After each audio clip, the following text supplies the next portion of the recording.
Hey everyone out there, my name is Shine Space, and today I want to talk about examples of YouTube's failures. I want to start with the most recent one, with a drama between Sniper Wolf and another YouTuber named Jax Films. Sniper Wolf is a YouTuber, a creator, who all she does is take clips of TikToks and just react to it. I don't know if she adds anything valuable in her content or just a light giggle here and there. I don't know because I wasn't willing to throw away my dignity to just click on one of her videos to see. But in a nutshell, she's pretty much getting clowned on by a lot of these other creators, being called a content thief since she doesn't really do much for her content. She just takes other TikToks that were made by other people and just shove it in her video and call it a day. One of those creators was Jax Films, a YouTuber who made a video on her, and I guess he got a little bit too wacky and too hard when he went in to clown on Sniper Wolf. Because what was expected to be just common internet beef started to turn into internet queef. Because as a result of the video, Sniper Wolf responded by doxing Jax Films. She made a post in one of her accounts where she goes to his house, takes a picture of his house, and then say something along the lines of, hey, we come to your place, what are you gonna do about it? Some dumb shit like that. And she said something else where it's like, oh no, I was just coming to Jax Films' place because I wanted to talk this mano y mano, man to man, which is obviously just garbage of an excuse. Jax Films made a video talking about this, calling for support and attention and demanding YouTube do something about this because doxing another YouTuber is against YouTube's terms and conditions, their policy. But it's a big no-no. At least it's what it's supposed to be. People were expecting a response and apology from Sniper Wolf, but all we got was this from her on her Twitter, where she said, "Yeah, I'm sorry. I guess what I did was wrong, and I understand that this is bad. I hereby formally apologize to Jax Films." But she made a very, this is nothing of a post. She typed all these words down, but she never said anything really, anything real. This is something that's a school will make you write down when you get into detention. It's actually like that meme where that kid's writing down in a piece of paper, "Do you regret what you did?" "No, not really." "Would you do it again?" "Sure, why not?" It's awful. But after that, people were, wondering what YouTube would do about it. Because, again, this is against their terms, conditions, against their policy, and it should be strict. The punishment has to fit the crime. After all, she doxed him, and it's very dangerous for him because the majority of her audience, I believe to be children. I could be wrong about that, but another chunk of it could be simps or other bad actors that are thinking well, oh, my queen posted this picture of this guy's house who's being kind of janky with her.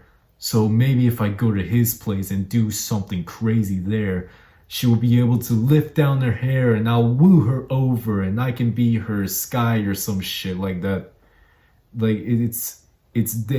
For Jax Films, it's dangerous to be continue living in his home where he's supposed to feel safe because not only is he at risk, but his family is in potential risk too. There's very real possibility of something happening there. I wish the best for him. But going back, when YouTube said their response, I feel like many people wish they didn't, because all they did was just come out and say, hey, yeah, we looked at the situation and we decided to appropriately put her on temporary suspension on her monetization, and yeah, that's about it. So it's a slap on the wrist compared to what she did to Jax Films. She doxed him and she's getting temporary suspension on her monetization. It's like YouTube saw her little stale taco of an apology, if you could even call it that. An apology is stretching the definition, and they just looked at that and went, "Oh, how can we stay mad at you? Okay, we'll just put you on, little suspension here, just a little timeout in the corner, and once time's up, you can get right back and up and running, and yeah, don't do it again. Haha, wink, wink." And by the way, that so-called temporary suspension, it could have lasted an hour. Like I don't know if she has her monetization back on, but it's regardless, it's an embarrassing move that YouTube decided to do here. And people compare this to a well-known thing that is on the platform, favoritism. They were playing favorites between Jack's Films and Sniper Wolf. See, the way YouTube makes money, at least from my understanding, is mainly through ads. Sniper Wolf has quite a big following of children and simps or whatever, I think. And she generates quite a hefty number of views with a lengthy 10-minute video. Every time you click on the video, you get a chance of an ad coming and just popping up. On top of that, other ads that play throughout the video, pop-up ads or just like video advertisements. And every time you get an ad, YouTube makes money off of that. And I believe the creator of the video gets a little portion of that as well. There could be more to it. Of course, I could be wrong. If I am, let me know. But so if they were to do a wise decision and actually ban Sniper Wolf, they would have just been taking down a cash cow. Well, not really a cash cow, but just one of their providers in their fortune, I guess. And I feel like just putting her on temporary like suspension of her monetization, which is like not paying her for the number of views she gets, is just bringing those that moolah to YouTube instead of Sniper Wolf. So it's just more of a plus for them. And I guess they were trying to treat this as a win-win for both Jack and Sniper and the rest of the community, which it's not. But yeah, favoritism is, I mean, it's not really a mystery anymore. It's an obvious thing that's on YouTube, and it's happening with a lot of people where some people will get more favored or less favored.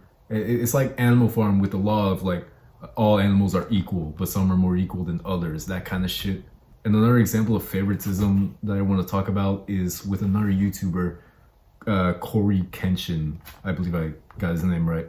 Corey Kenshin is a YouTuber, a gamer YouTuber who has quite a good reputation.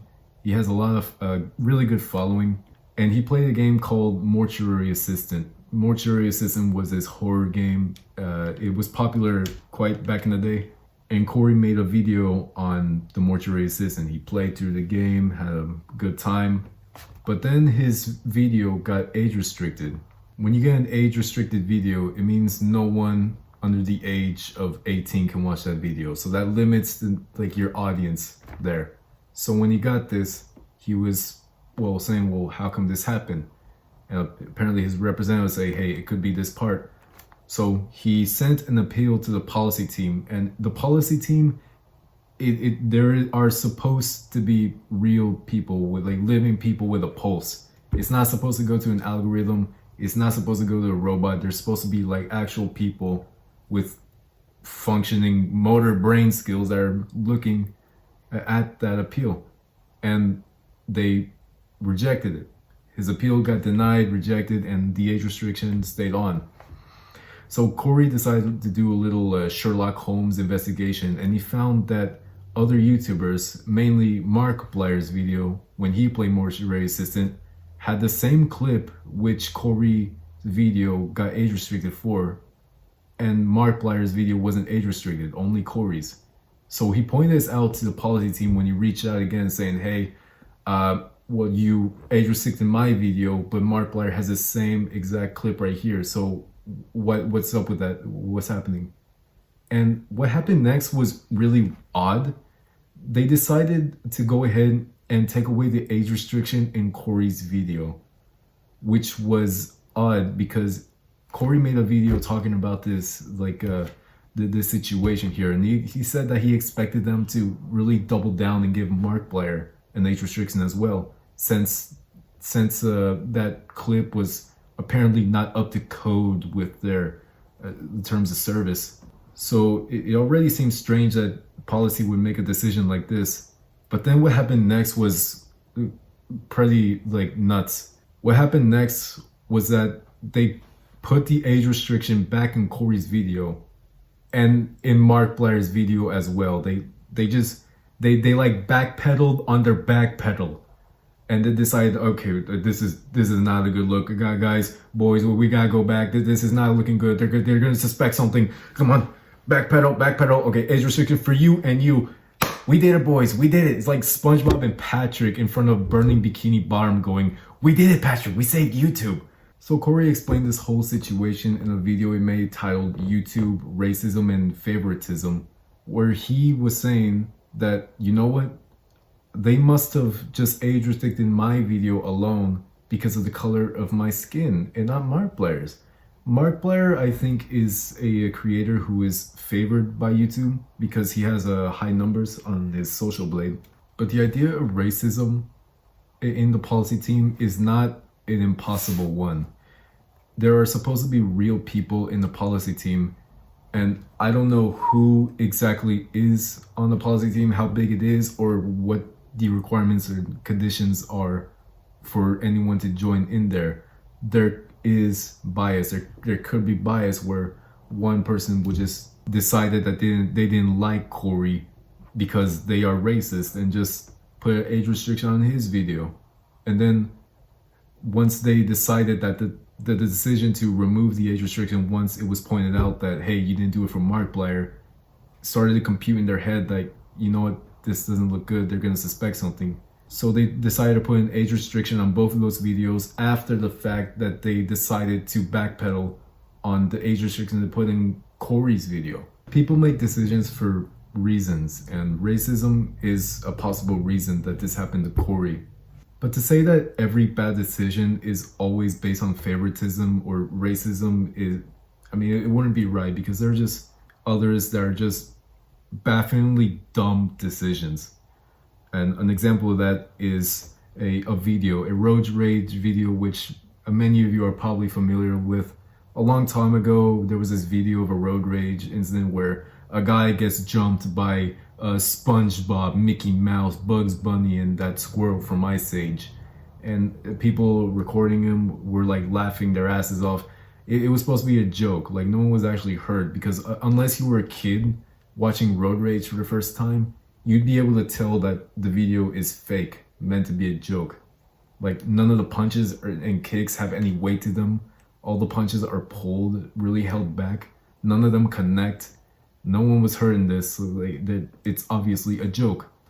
And everyone was making a video on it back when it went viral, having a good hoot and holler, belly laughing, haha, at the side of this video.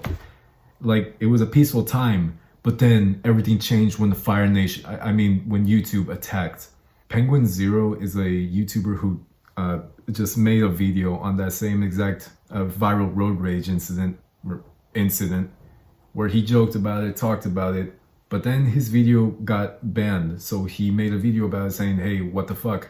A little while after this happened, Markiplier decided to come out and say, hey, you know what? I played this video in my video as well. I had a good belly laugh too. Fair is fair, right? Where's my fair treatment?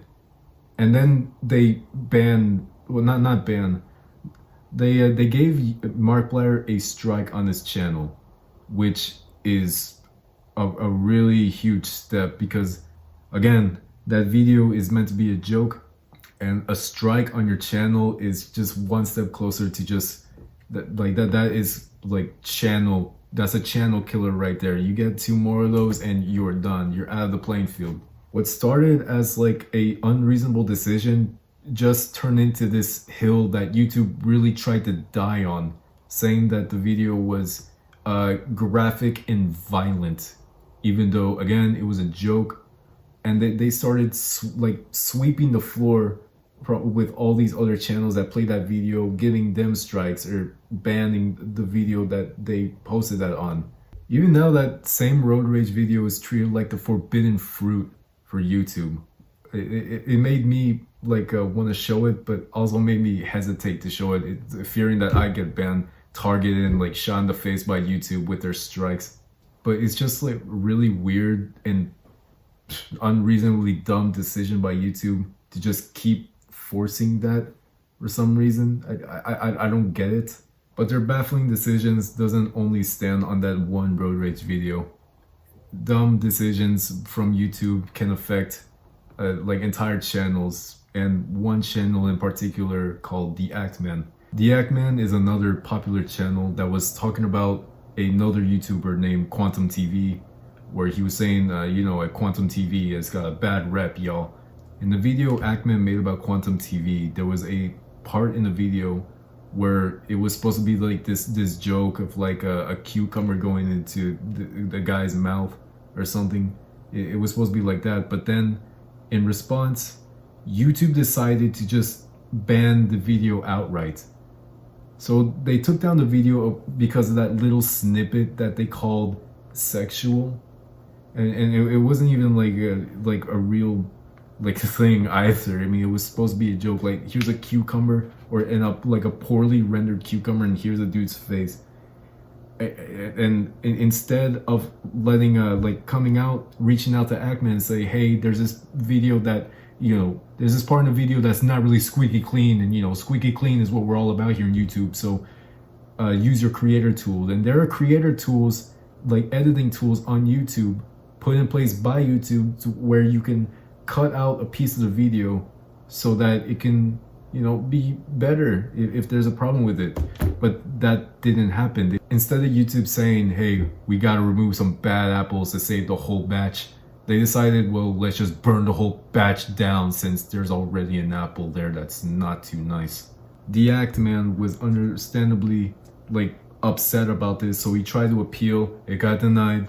And the way he tried communicating, communication is a big problem in YouTube, because apparently there are teams in YouTube that don't have a good way of contacting each other, somewhere through email or fucking constellations in the stars or something. They don't have good communication, and the same can be said for creators and YouTube themselves. So the way you try to contact them, try to get in touch with them, is through Twitter, where you have to publicly look bad, begging them and be like, hey, like screaming out in public, looking for your friend, Arlo, where are you? And everyone's looking like, what the fuck? That's how it looks when you're on Twitter and trying to reach out to YouTube, because everyone sees that.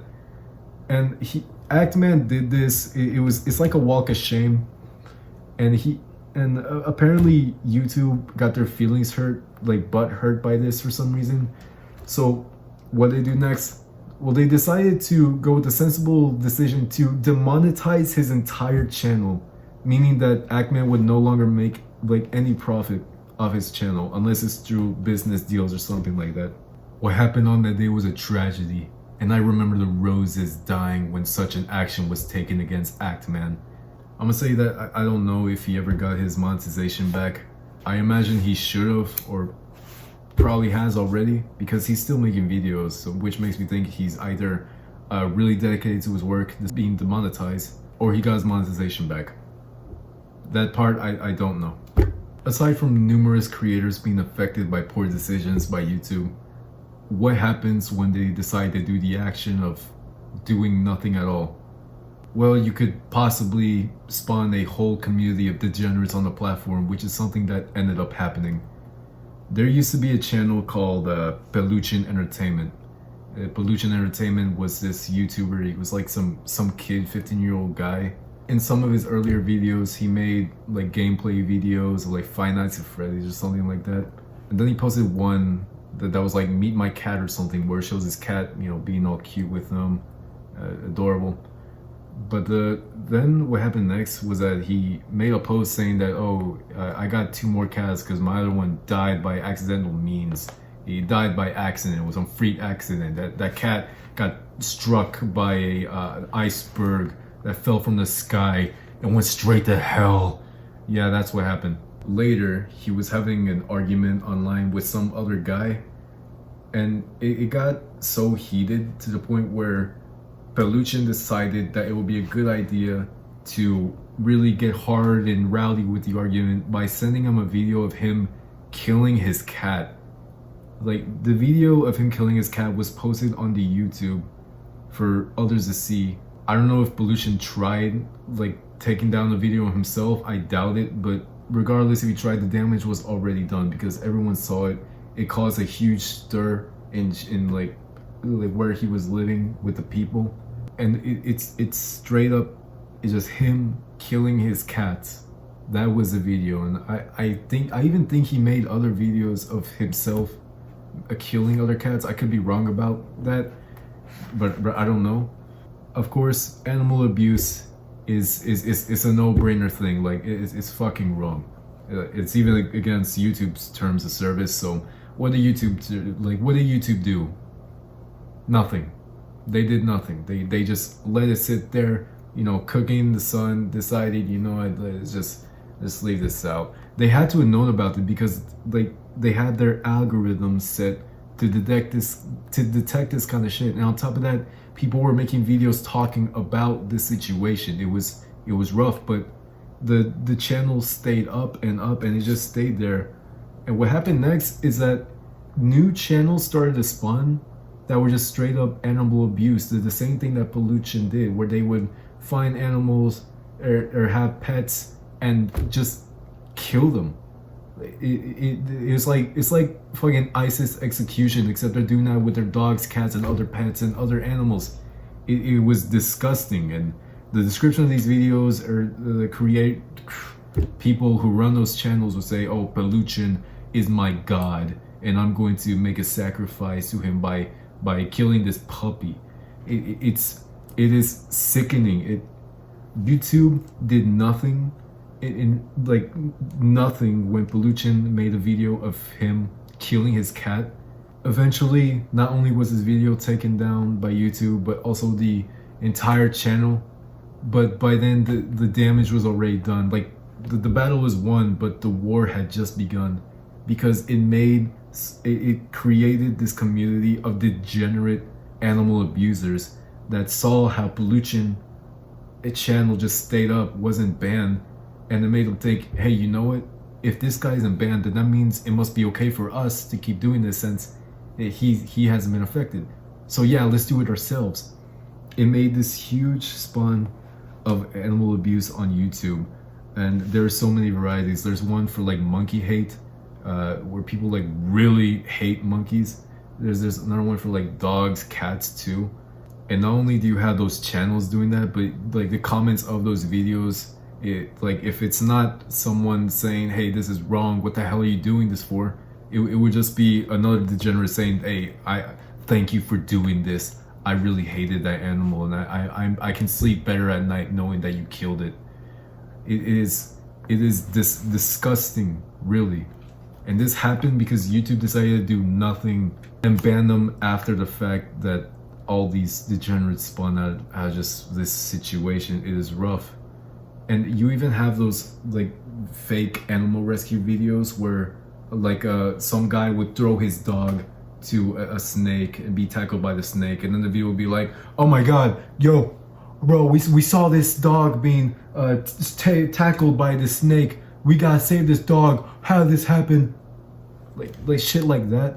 Like these staged animal rescue videos where they purposely injure a dog by running it over and then start hitting record, or leave them in a dire situation where they're put in danger and be like, hey, I found this dog, and you know what I'm gonna do? I'm gonna save it. So yeah, like and follow for more. It's disgusting, really. It's disgusting. It's fake, and there's still like channels like that still up to this day. There's a lot more other examples of YouTube's biggest failures on the platform, and not just like them doing like bad to their own community of creators who want to do well, but business decisions as well, like YouTube Red and Originals, which Originals just ended out of nowhere, if I remember. I don't know what happened there. But there's one more example I want to talk about, and it's with a YouTuber named Mama Max. Mama Max, well, not just Mama Max, but a lot of YouTubers who make videos on so-called dark topics. Mama Max made a video on Dan Schneider. Dan Schneider was this guy who was a predator. He was a disgusting fiend. He was working at Nickelodeon and doing some really heinous shit to all the child actors there. Mama Max made a video on that, and that video was taken down for being too edgy and dark by YouTube standards. So Mama Max made a video to say that, hey, how come these videos not and it's just not just Mama Max's video, but it's also it's to do with like all these videos that are talking about these bad actors that continue to get taken down by YouTube because they're like it's a bad topic. In YouTube's case, they think it's a bad topic, so they just take it down. Mama Max in his video had made some good points about this topic, but then in the end he just turned it into like this circus where he said, pick a side, YouTube, going on Twitter and making hashtag pick a side, YouTube. You're either with us, the children, and like the peacekeepers of God, or you're in the side of the pedophiles. Pick a side, YouTube. Which bastardized the entire message and started making like people within the community just fight each other instead of acknowledging the real message. It got bastardized to that point, but regardless, the message and problem was that YouTube taking down videos that talk about like these hard topics of bad people who would just target anyone to do anything to them. Like shit like that is wrong, obviously. Like that shit cannot go on. And some people, like Penguin Zero himself, he speculated and said that what they're trying to do is that they're banning these videos so that their platform can be more squeaky clean and not look so bad when you have all these videos talking about these like topics and bad actors. The problem with that, at least in my opinion, I want to say, is that when you it's a lesson in irony. Let's put it that way. When you overly like corporatize a platform and try to make it as kid friendly and family friendly as possible, to me, you get a higher chance of being contacted and targeted by a predator, a bad actor on that platform, because there isn't anyone speaking out against these things or just acknowledging them. Example being Roblox. There has been a ton of cases where like Roblox, which is a platform entirely for children, the majority of its children playing it, and they get reached out to by pedophiles so that they can do their crazy shit. Minecraft is another example as well. There's like, to me it seems like when you try to overly push family friendliness on a platform, which is seems to me that we're trying to do in YouTube at this time, you get more of a chance of getting degenerate groups that say, hey, if they're not like talking about this or targeting us, then hey, we have a better chance of not getting caught. So yeah, let's just move into this platform here. That's how it seems to me. It could work another way. That's just my speculation. So yeah, those have been some 6 examples of YouTube's failures throughout the years in their platform. There is so much more that they continue to fail to do and have failed in the past. If I were to make this video about every single minor and major thing they've done, this video would be way too long, and I'd be way too ass at explaining it all because it's just so much. But YouTube is a platform that has a lot of problems which some higher ups say, hey, these are going to get fixed and it's going to get better, but that never happens. That's all I wanted to say. So yeah, thank you everyone so much for watching. My name is Shine Space. Subscribe if you want to be bright, and I'll see you all in the next video. Bye now.